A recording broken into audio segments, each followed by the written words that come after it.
Good evening, everyone, and welcome to the American Heritage School Virtual College Fair. Thank you for joining us. A few housekeeping announcements before we get started. You can use the Q&A button on your screen to type your questions to our presenters at any time.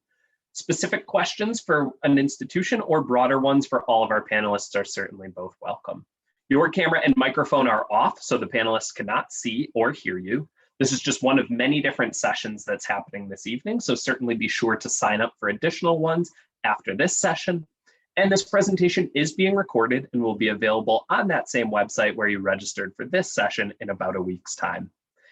I'm now pleased to turn it over to our presenters, and we'll get started this evening with Embry Riddle Aeronautical University. Thank you very much, everyone, and good evening. So let me get my presentation started. You're able to see. My name is Adrienne Ravizoli, and I'm Assistant Director of Admissions at Embry Riddle Aeronautical University in Daytona Beach, Florida. And we actually have three campuses. We have our main flagship campus located in Daytona Beach. We also have a smaller residential campus in Prescott, Arizona, about 2 hours north of Phoenix. And then we have our worldwide campus, which offers online education and also education to our military service members. So our campuses are very diverse. Our Florida campus, being the largest, is about 7,000 students. We're an hour east of Orlando. We're about 3 hours north of Boca, and we are about an hour north of Kennedy Space Center, which is very important to a lot of our students because of the opportunities for internships as well as jobs. Our campus in Arizona, again, 2 hours north of Phoenix and about 5 hours from Southern California, so very well positioned as well for job opportunities. Our class sizes are very small. We range to about 25 to 27 students per class. We are currently social distancing. We do have in-person classes being offered. We've been doing in-person classes since the end of June last year. We are very safety conscious schools, so adding additional protocols to keep everyone safe during the pandemic has just been an additional layer that we have been doing for our students to protect you. We do have a lot of clubs and organizations to get involved with on campus, so over 200 different ones just on the Daytona campus alone. One of the most popular being the ice hockey club, believe it or not. We have a 94% placement rate, which means 94% of our students are earning jobs in their field or obtaining a graduate degree at 1 year of graduation. We do have a career services office on campus, and one of the things that they do is they host an industry fair twice a year to help our students obtain jobs and internships as well. The internship opportunities is what's going to give you that real world experience that companies are looking for when they're looking to hire. This is just a quick snapshot of some recent companies that have been hiring our students, but we have students that do internships all across the country. We do have athletics for students that are interested. We're NCAA Division II at our Daytona Beach campus, and we're NAIA Division II at our Prescott, Arizona campus. If you are interested in joining, you just have to send me your information and let me know what sport you participate, what position you play, if you have any videos to submit, and I'll be happy to get that to our NCAA coordinator.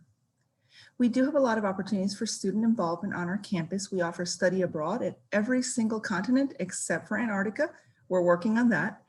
We do also offer ROTC for students that are interested. We have all 4 branches represented at the Daytona Beach campus: Army, Navy, Air Force, and the Marines. And we have the Army and the Air Force at the Prescott, Arizona campus. We also offer fraternities and sororities for students to get involved with. They are community organizations that do a lot of service, volunteer work in our local area. And you do have an opportunity to get internships, to get scholarships, as well as to gain some valuable leadership skills when you join. These are our top programs. We've been known for aeronautical science, which is our professional pilot program. We actually started out as a flight school in 1926, and we're still one of the largest and oldest flight programs in the country. We've also been highly ranked for the aerospace engineering program for the past 20 years, where we offer aeronautics, designing and building of aircraft, astronautics, designing and building of rockets and satellites, or propulsion systems.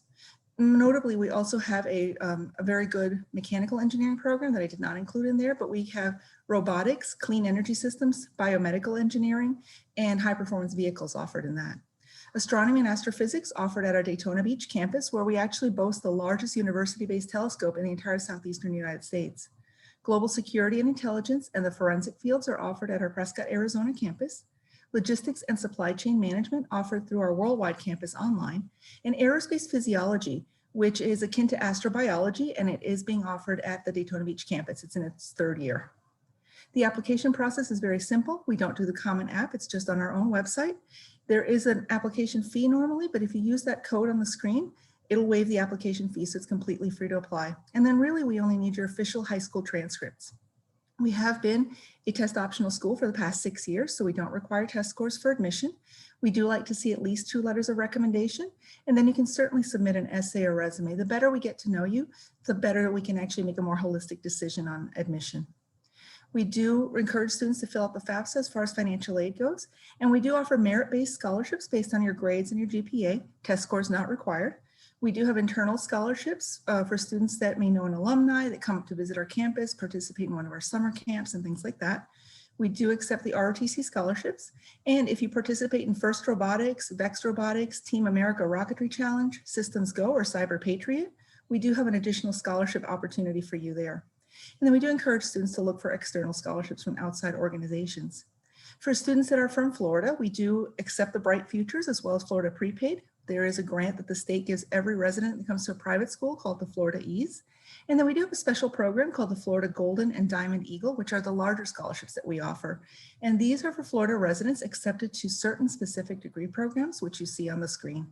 If you have any questions about any of these majors, you're welcome to go on our website. And you can also reach out to me and contact me. I am your admissions counselor. With that, here's my contact information. I thank you again so much for spending some time with us tonight, and I look forward to your questions. Thank you so much, Adrian. Our next presentation this evening comes to us from Rensselaer Polytechnic Institute. Hello, everyone. So I'm going to share my screen in just a moment here. My name is Mike Medina. I'm one of the assistant directors of undergraduate admissions at Rensselaer Polytechnic Institute. I'm also joined by my colleague, Hanif Cropper. He's actually in the chat box answering questions as we go. So if anybody wants to post questions in there, he can answer them throughout the 6 minutes that I do have. So I'm going to share my screen here.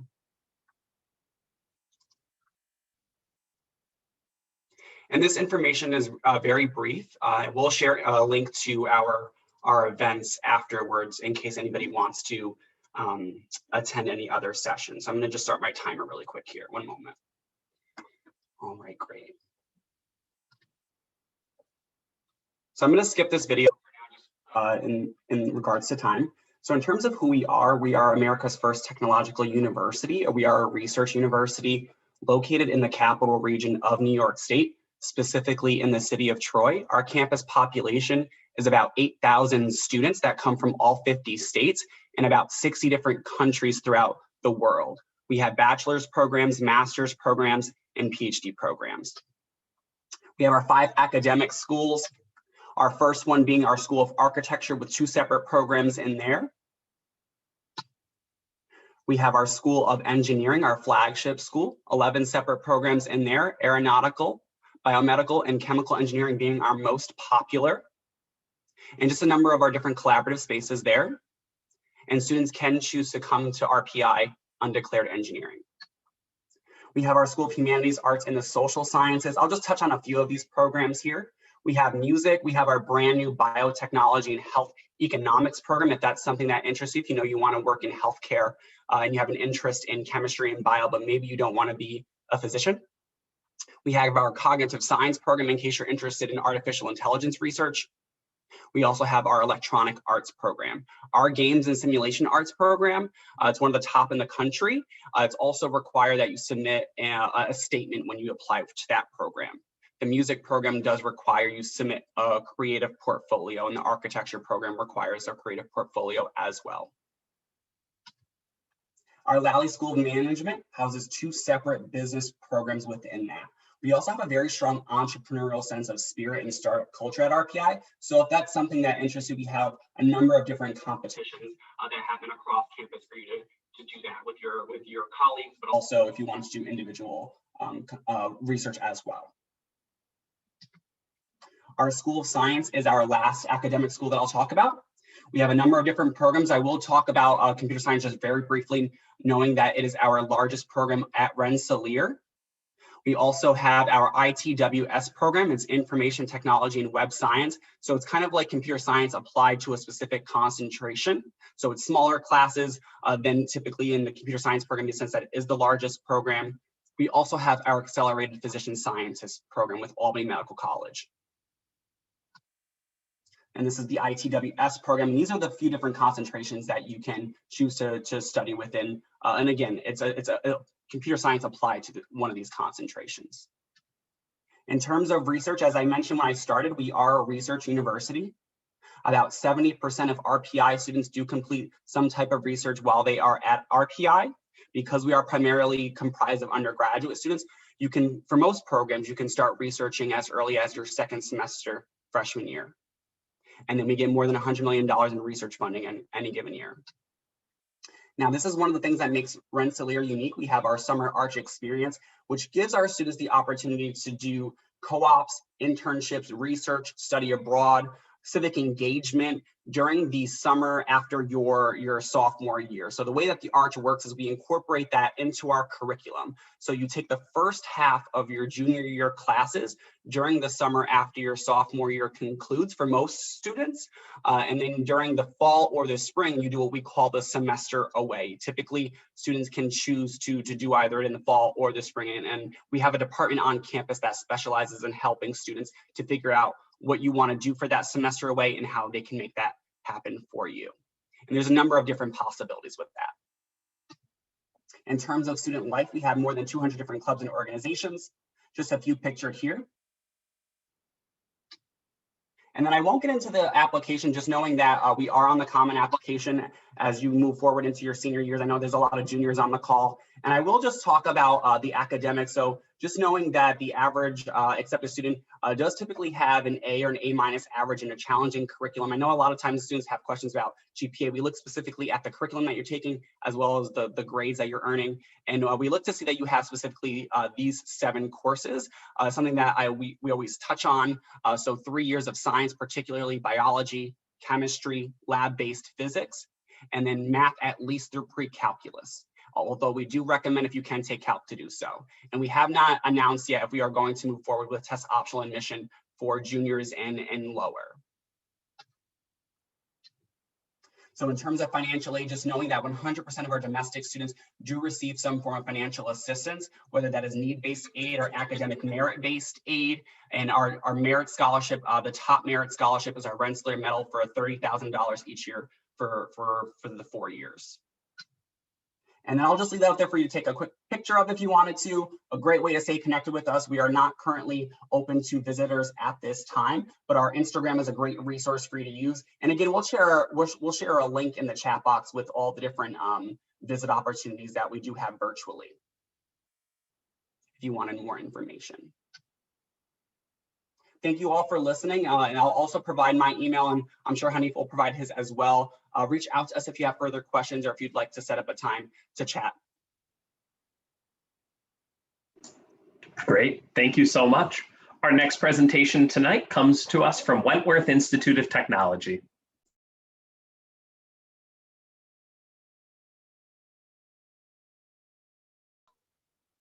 Greetings from Boston, everyone. My name is Pan Luo. I am the Associate Director of International Missions here at Wentworth Institute of Technology.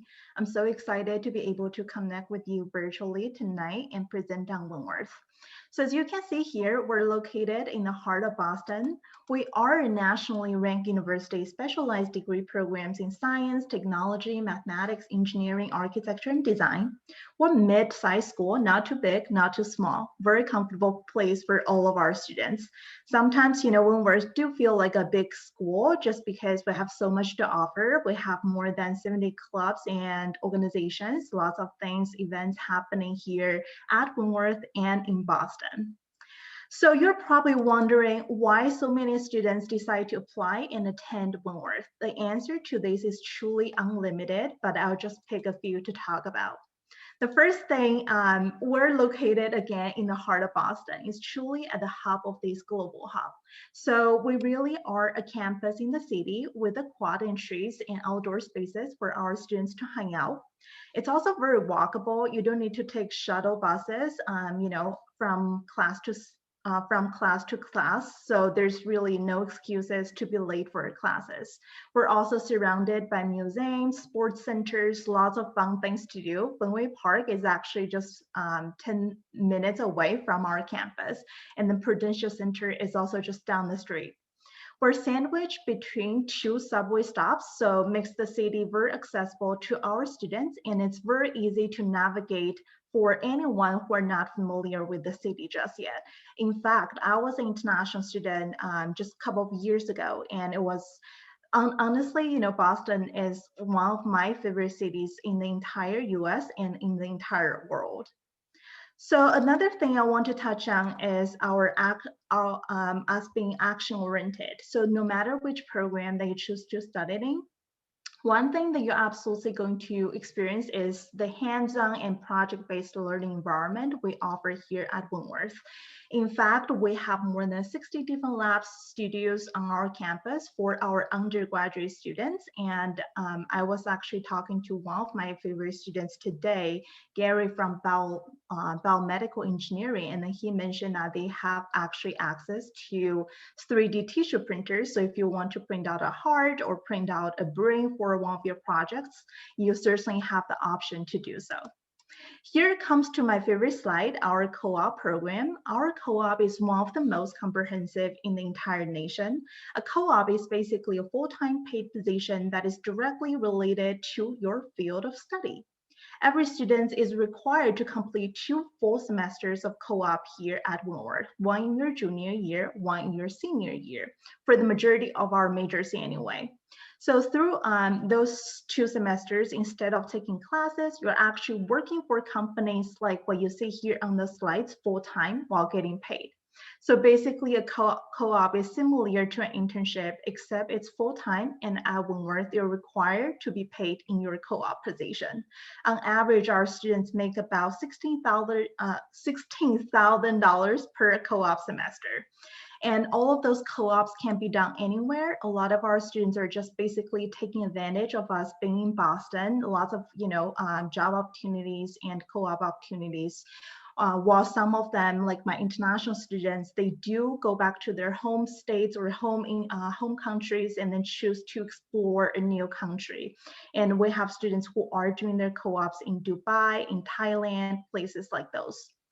In terms of application requirements, it's very straightforward. We're on COM application. We also have our own Wentworth application portal. We really have no preference. We basically need an application from you. We need your high school transcript. We need 1 letter of recommendation, and of course your essay. We do require English language proficiency if you're an international student. We take TOEFL, IELTS, Duolingo, and we are test optional. And we have been test optional for almost 2 years now. So the decision to submit, test scores is entirely yours to make. So admissions only use your test score if the score is going to help your chances of getting admitted. But if you do not submit the test scores to us, then it does not hurt your application. We offer merit-based scholarships to all of our students, and then there's no separate application for it. With that, I want to quickly share my contact information here. Please feel free to contact us if you have any questions. Whoops, just give me 1 second. Yeah, here's my contact information. Feel free to email me, and I'll be answering questions in the chat box as well. In the Q&A session. Thank you very much. Great, thank you very much. And that's a great reminder, as we're about halfway through our presentations, that the Q&A widget is available to ask questions specific of the institutions you're hearing from, or more general ones that you'd like to hear from all of our presenters. Up next, I'm pleased to present Worcester Polytechnic Institute.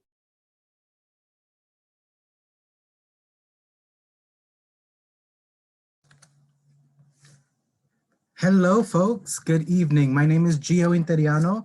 I'm one of the associate directors at Worcester Polytechnic Institute, or WPI, as we're known in Massachusetts, right smack dab in the middle. We are a STEM-focused institution where the humanities matter. So we want to make sure that you're as well-rounded as possible by the time you do graduate from WPI. We are first and foremost a research-based institution with a project-based curriculum. So from the small-scale projects you do in the classroom to the larger-scale projects you do in order to graduate, you'll always be putting that theory into practice. And then we also want to make sure you make the most out of your time with us at WPI, giving you access not only to BS programs, but master's and PhD programs as well. Across the board, we're known, like I said, as a STEM institution. We have 50 majors available for our students 12 of them in engineering alone, including engineering undeclared. But we also have programs like interactive media and game design, computer science, and data management as well.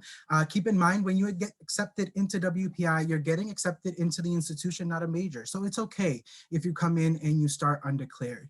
We have a 13-to-1 student to faculty ratio. So we're about a medium-sized school, and you'll be able to grapple not only with your peers, but also your professors to have those dialogues about what you're learning.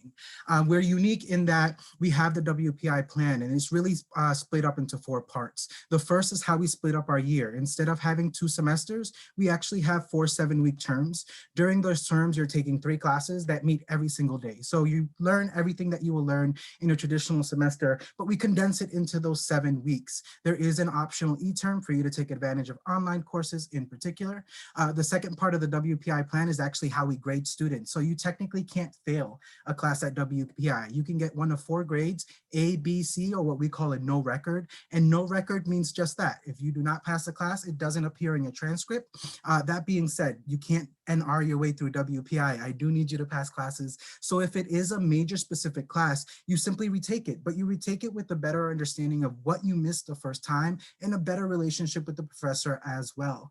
The third part of the WPI plan is really how we advise you. So ultimately, we advise you on the tracks to take, but you get to decide what your curriculum looks like. So while we do have requirements for each major, you get to choose what classes fulfill those requirements. So you can really start tailoring your academics to what your ultimate career goals are going to be. As I mentioned, we're a project-based curriculum, and our IQP, or interactive qualifying project, that usually happens during your junior year, most likely will take you abroad. So we have sites in every continent except Antarctica as well. We say Worcester is way too cold, so we don't need to send you out there. But really, this gives you an opportunity not only to work at a project center somewhere around the world, but also engage with that community and work with people from other majors to address a problem within that community. So you're putting that theory, again, that you're learning in the classroom into the context of real world problems. We do give a scholarship for traveling of up to $5,000 that you can use towards the global project in particular.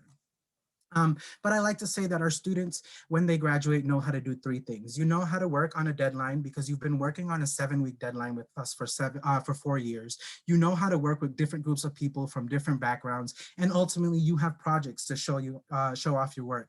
$72,000 is our average salary for our students once they graduate, and 96% of our students are employed or enrolled in a graduate program within 6 months of graduation. So our students are successful once they reach the field.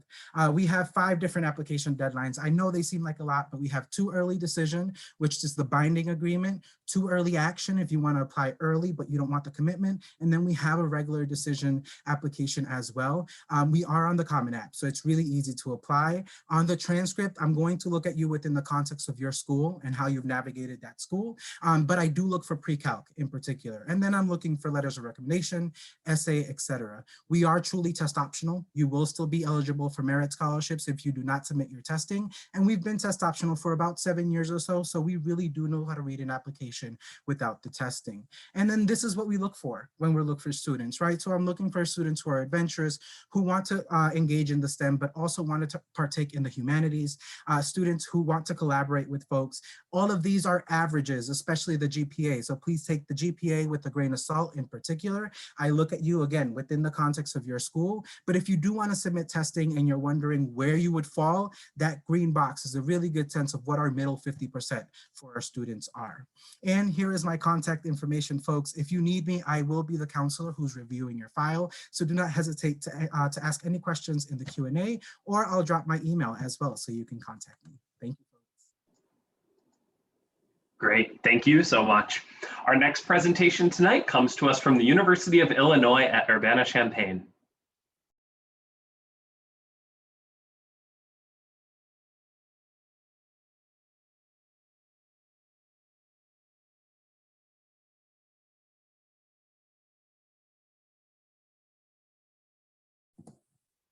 There you go. Make my screen larger for you guys. So hello, everyone. My name is Ebony Levitt. I am a regional representative from the University of Illinois. I am centrally or based located in Atlanta, Georgia, but I do recruit in Georgia and also in Florida as well. So I am your main counselor and probably have been to your school before. So we're just going to briefly go over some of the background of the University of Illinois. The University of Illinois has about 33,000 undergraduate students. So that does make us a large size university. Altogether with our graduate students, we have about 44,000 students on campus. We are #2 in diversity in the Big Ten and in the Midwest. So we pride ourselves on recruiting more minority students and international students than our peers in the Big Ten as well. We have students from all over the US, so all 50 states are represented, and over 113 countries are represented on campus. Like I said, in the Big Ten, we are known for our international population as well as just the diversity amongst our campus. Just to break down our student body a little bit. So Illinois is a in-state school, of course. So you'll see a lot of our students are from in-state, but we do welcome our out-of-state students. And so you'll see about 25% of our students are from out-of-state. And then you see our international population there. Again, these are numbers of the diversity that we have on campus. And so here you'll see our 11 academic communities that we have on campus. Some of you may be familiar with our most popular ones. Gies College of Business is a top 20 business school. We are a top 20 ranked public institution nationally. And so the Gies College of Business is one of those top 20 programs within our college that has some notable programs such as finance and accounting being the most well-known and respected programs within our business program college. And the Granger College of Engineering, of course, a lot of people who are interested in engineering and computer science know that our Granger College of Engineering is a top 10 program for undergraduate students, with the most popular and respected programs being computer science, which is our most competitive program, mechanical engineering, as well as computer engineering. But we have a number of engineering programs to choose from if you go to Granger's College of Engineering's website. And so these are, again, our 11 academic communities, and I just pointed out the top 2. You can go to the link there to see all of our majors using our Program Explorer page. And so where is the University of Illinois Urbana-Champaign? We're, like it says, in Urbana-Champaign or Champaign-Urbana. We mix it up, students mix it up. It doesn't matter which one comes first, but we are in Urbana-Champaign, which is considered to be a college town. We are ranked as a top 10 college town. That means our students love where they live at. They feel like everything they need is right within the city. You don't need to go far to get everything, whereas groceries or the mall, being that it is a small college town and everyone is around the same age. So you're not in a big, huge city where the age ranges are very across the span. Also with Urbana-Champaign, our students love how centrally located it is. So there's a map there to show you where we're located. We're about 2.5 hours south of Chicago.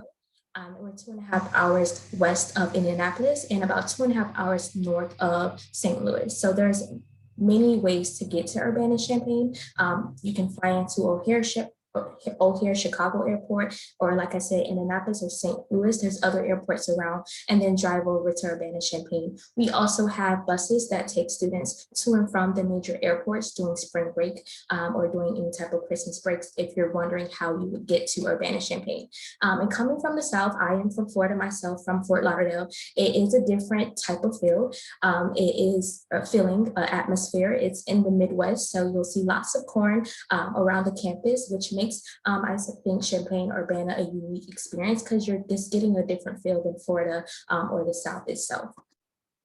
So student involvement, it's very easy to get involved on campus. We have over 1,800 clubs and organizations to choose from. So literally there's a club for anything. If you don't find a club at Illinois that you want to be a part of, you can just make one yourself. And students have made clubs themselves before. There's a squirrel watching club. I don't know why they made that club, but there's all types of clubs. We're part of the Big Ten sports. So right now you can follow our men's basketball team. They're doing fantastic, and so we're following them. All of our Big Ten sporting events are free to attend for students, except for basketball and football. Students do get to go to the Big Ten sporting events for basketball and football for discounted rates as a student. But yes, like I said, 1,800 clubs to choose from, and Big Ten sports as well. And so by the numbers you can see here, one of the things we pride ourselves on, we are a preeminent research institution. So 68% of our student body participates in research. One of our most most relevant research projects that we have worked on so far and we're pioneering is COVID testing. We developed our own COVID test for our students. Our faculty and staff came together to develop a COVID test that requires the mouth swab. And so all of our students are being tested twice a week. And we are pioneering, again, COVID testing for universities to model after. And then 30% of our students are studying abroad. So we have programs in over 68, study abroad programs in over 68 countries and partnerships all over the globe. And then internships, our students are highly sought after. About 96% of our students have a job after they graduate, or they have some type of postgraduate program once they leave the University of Illinois. And this is just how we support our students, our support services, the Career Center being the most supportive service that you may use when you're on campus. So this is how you'll find those internships or job opportunities when you graduate or when you're ready to graduate or look for a job with Illinois. The Career Center is known for mock interviews. They help students find a dress code or something to wear for their interviews. They look over your resume as well, and they are responsible for putting on the career fair every year in the fall. And other support centers that I like to point out is the Cultural Center. That is for our students who are from different backgrounds and really want to connect with students that are like them, or that they connect with that maybe look like them or from the background they are. So we have La Casa for our Hispanic students, and that is a place for them to feel at home. And Brisbane is for our African American students. Also, our Asian population also has cultural centers for their support as well. And then residence halls and housing, we have about 35 residence halls on campus and 11 living and learning communities. I won't go through all of housing, but you can look at the housing options that we have on campus using the link here if you ever want to look at housing options. And then here, this just sums up everything that I said as far as our students being highly sought after, being a top 20 public institution. Again, employers are seeking our students once they graduate. 86 of the Fortune 100 companies came to the campus last year to recruit our students. And these are just some of the employers that are recruiting our students. And you can go to that link, goillinois.edu/Illini Success to see what our students are doing after they graduate. And this just talks about the application. We won't go through that. Again, my name is Ebony Lovett. If you have any questions about the University of Illinois, definitely you can reach out to your counselor who probably already has my information. Thank you. Thank you so much, Ebony. Speaking of questions, we have one more presentation before we switch to the Q&A portion of the evening. So be sure to get those in using the Q&A widget. But now I'm pleased to introduce Virginia Tech.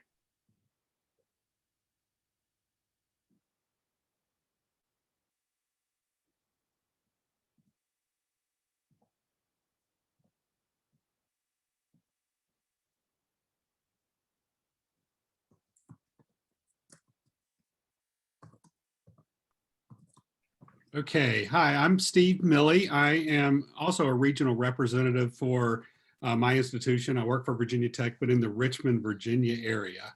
But I do work for the main campus in Blacksburg. Virginia Tech was founded in Blacksburg, Virginia as an all-male, all-military college.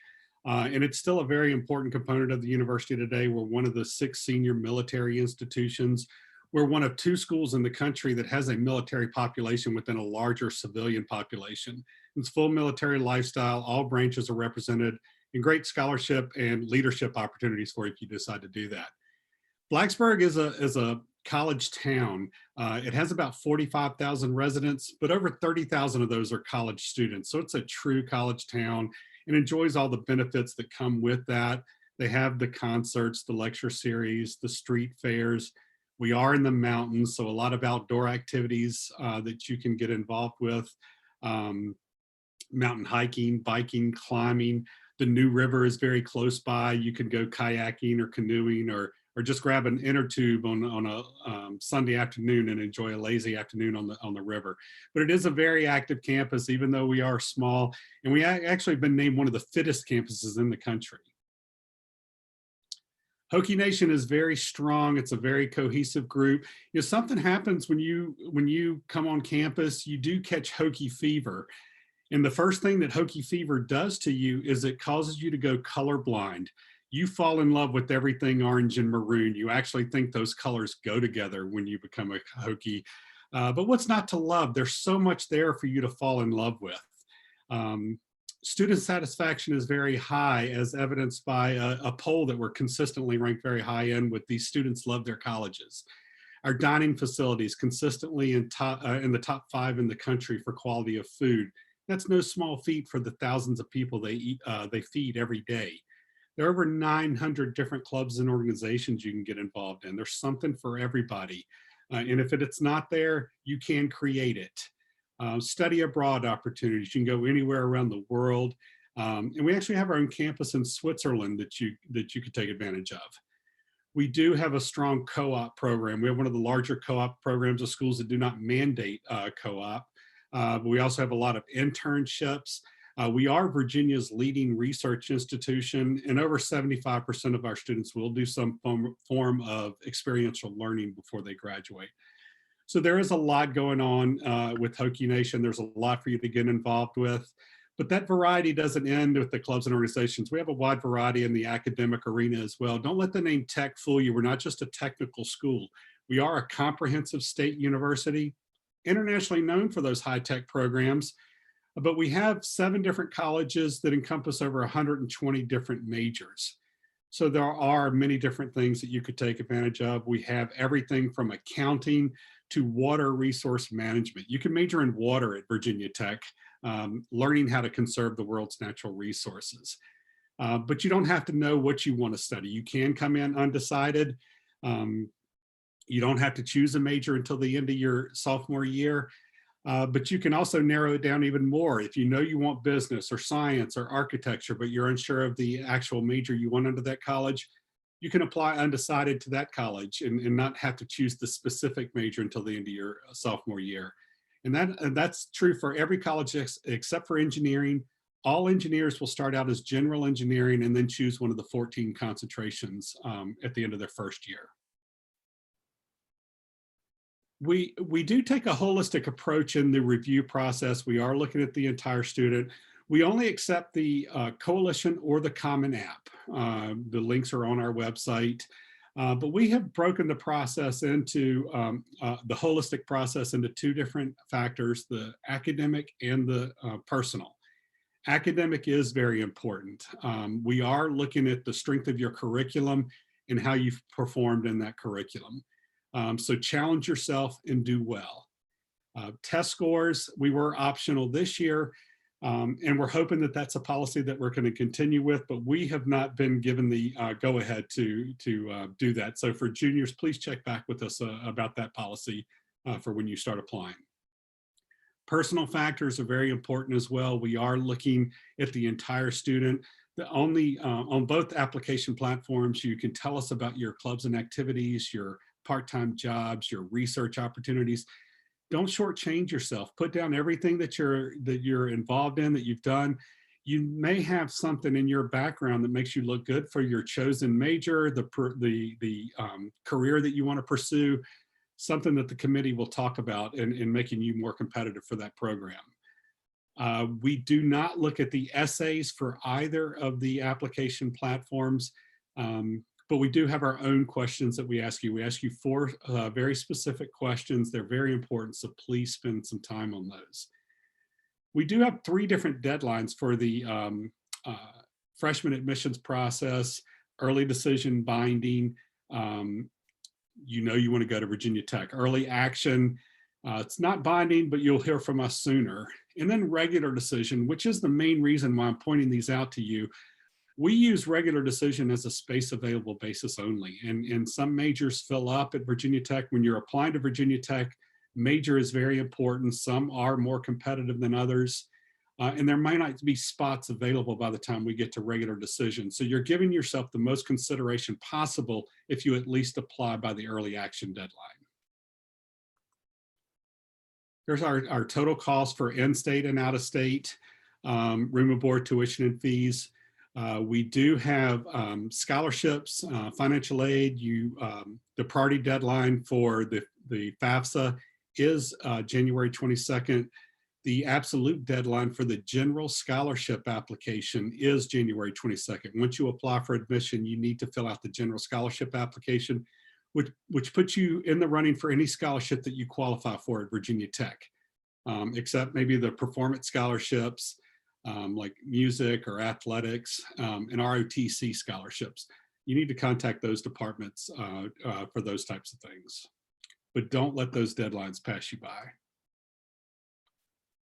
Why Virginia Tech? I've already told you about the satisfaction rate. Our students are very satisfied. 93% of the students return for their second year. Very high graduation rate. Over 82% of the students are employed within 6 months of graduation in their field. The Career Center works very hard to place you.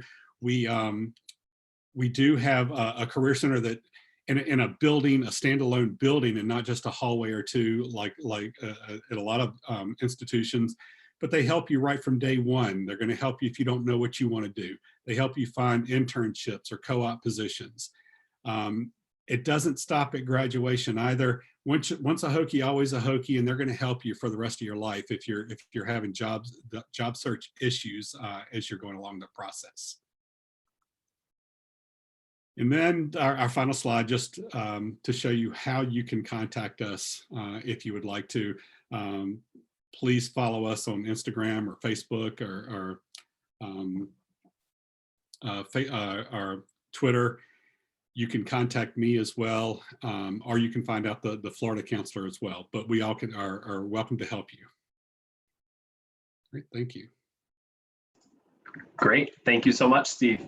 At this point, we'll bring back all of our presenters as we have time for Q&A. And if you have any questions specifically for institutions, certainly feel free to drop those in the Q&A widget. And I'm sure our panelists would be happy to kind of individually answer those. But to get things started, I think one thing that oftentimes students are curious about is what a favorite kind of event or tradition is on your campus, something that they should look out for. And we can go in the same order as the initial presentations.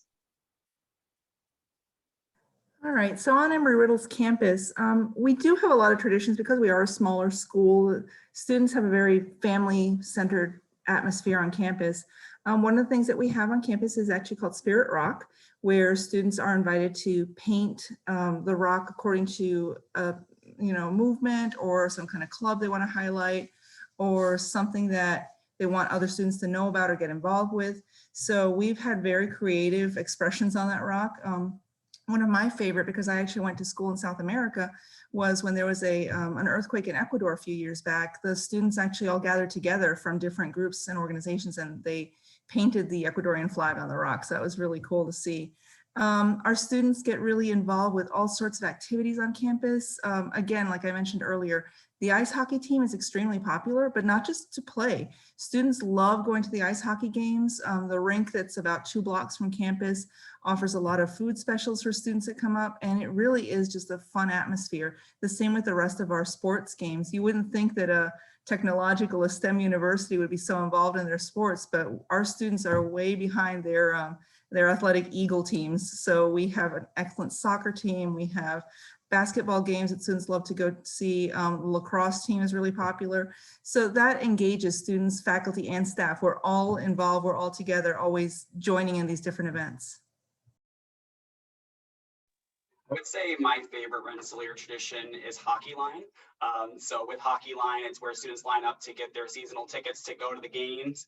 We have Division I ice hockey on our campus, so it's a great way to get out there and support your friends on campus. There are most widely attended spectator events. Well, here at Wentworth, there are a lot of events that I particularly really enjoy. I am a foodie, so for me, to me, I think like the most favorite one is the welcome barbecue that we have in the fall.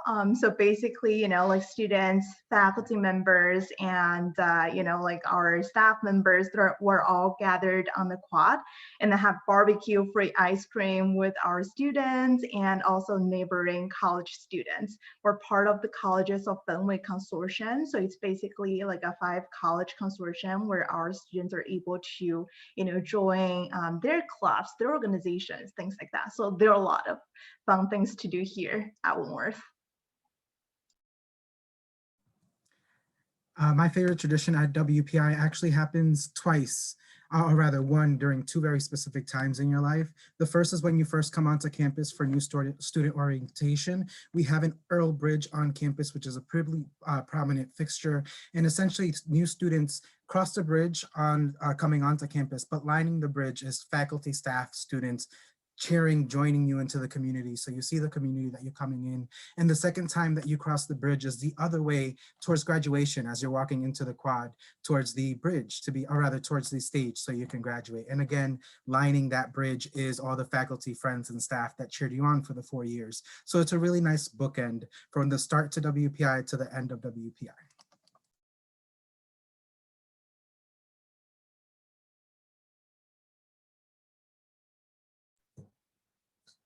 Is it my, I forget the order, is it my turn? Sorry. With the University of Illinois, I would say our biggest tradition, I will guess, would be Alma. If you have ever seen the Alma statue on our campus, we call her Alma's alma mater, but students go there in their rows when they graduate, or they go there on the first day of class to take a picture. And on the last day when they graduate, she's kind of a staple when you come visit the campus. You get a tour around her, you'll see her around campus. They also dress her up during different holidays. Christmas, she's wearing some kind of outfit. Students just like to put clothes on the statue. So I would say that's our biggest tradition at the university. I think my favorite tradition, well, it was when I was a student at least, is the annual snowball fight. The first significant snowfall of the year, there's a snowball fight between the upper quad and the lower quad. Upper quad is comprised mainly of the Corps Cadets, and it's smaller, but those guys know the strategy, so they usually fare a little better than the lower quad. But that it is a lot of fun when you're there, no matter what side you're on. Great. Thank you all for sharing those traditions and events with us, and as well as your initial presentations. Also, thank you to all the students for joining us. When this webinar ends, there will be a link to a quick 4-question survey, and we would appreciate any feedback that you could provide. Also, this is just one of many different sessions being offered as part of this fair, so be sure to sign up for one in the next slot. And on that same website where you registered for this one, in about a week's time, there will be a recording of all sessions. Thanks so much. Have a great night.